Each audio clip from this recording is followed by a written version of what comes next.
Supermassive black holes are also supersized as well as heavy. Each one has an event horizon that we consider the surface of the black hole, and the radius of the event horizon is proportional to the mass. That gives us some very strange properties. To start with, the biggest black hole that's been discovered so far, if you take the mass divided by the volume inside the event horizon, it comes out to be less than the density of air. Here's a comparison of different sized black holes. The smallest one that can be formed from collapse of a star has about twice the mass of the sun. The one in the center of our Milky Way galaxy has 4.3 million solar masses, and the largest discovered has 66 billion solar masses.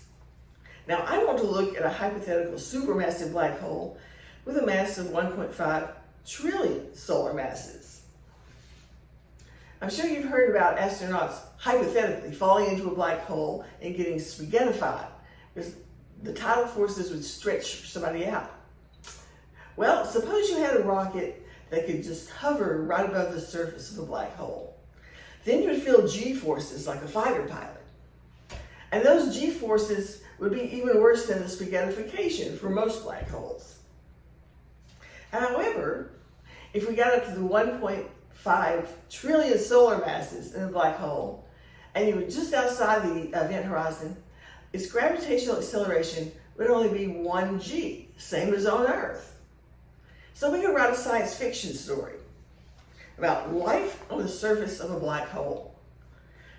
Let's say we find a hypothetical gargantuan black hole with no accretion disk, and we put a gigantic steel sphere just outside the event horizon.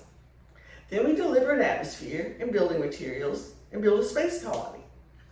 As far as gravity goes, it would feel just like Earth. But if somebody just inside the event horizon could shine a laser at us, even if we build a hole in our steel sphere, the light can never reach us. So a good friend of mine asked, how can the event horizon stop light from escaping with only 1 g of gravity? Well, the usual answer to why light doesn't escape from a black hole is very mathematical. I like to have a more physical picture. It turns out to be the gravitational potential that traps light. Now, you've seen pictures of curved space around a massive body. This is just an approximation, of course. But as it turns out, the picture is an even better visualization of the gravitational potential. We describe the space around a mass as a potential well. When the well gets deep enough, nothing can climb out of it, not even light. I think we're all familiar with gravitational force, acceleration, and most of us have heard about gravitational fields, but the potential is a bit more abstract.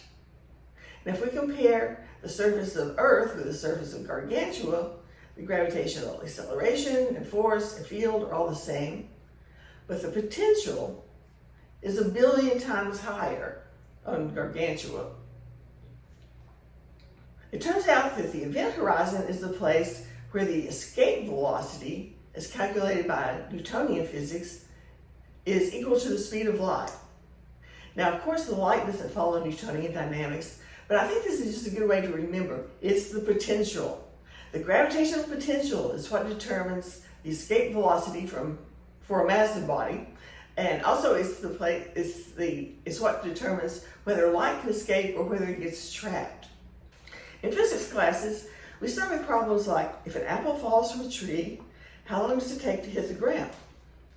Here we say the potential energy is 0 at ground level and higher up in the tree. The initial potential energy is converted to kinetic energy when the apple falls. It's the difference in potential between two places that gives us a force, so we can set the 0 potential wherever it's convenient. The force of Earth's gravity always pulls things toward Earth, so the gravitational potential always decreases or gets more negative as something gets closer to Earth. For rockets, we do the calculation the other way. We set the 0 value of potential energy to 0 at infinity, so it's negative close to Earth. If a rocket blasts off with escape velocity, that kinetic energy is high enough to be converted to the potential energy at infinity. That way we can calculate escape velocity. And for Earth, escape velocity is about 11 kilometers per second. On our hypothetical space colony around the supermassive black hole, a rocket that blasts off at 11 kilometers per second would travel only 6.4 kilometers before it fell back down. Remember that gravitational force decreases with distance. So if you go twice the distance from the center of mass, then the force is only 1/4 as much. If you travel a distance of 1/billionth of the distance to the center of mass, then there's not much change in force, so you can assume it's constant. And so this is how you do the calculation for the rocket on our hypothetical space colony.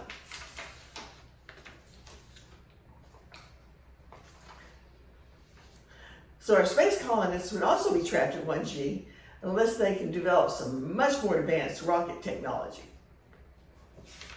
Here's a graph of gravitational potential versus distance from the center of a black hole. Whatever size the black hole is, the Schwarzschild radius is the distance where the gravitational potential energy is minus 1/2 mc squared for a rocket of mass m. I think that's a good way to understand where the Schwarzschild radius comes from and why it has to be so big for the supermassive black holes. And here's a comparison of black holes of different sizes. For the Schwarzschild calculation, the gravitational potential always goes to negative infinity at the center of the black hole, since we assume a point mass. And now here are the calculations for the g-forces. Pause the video if you want to get all the details. Thank you.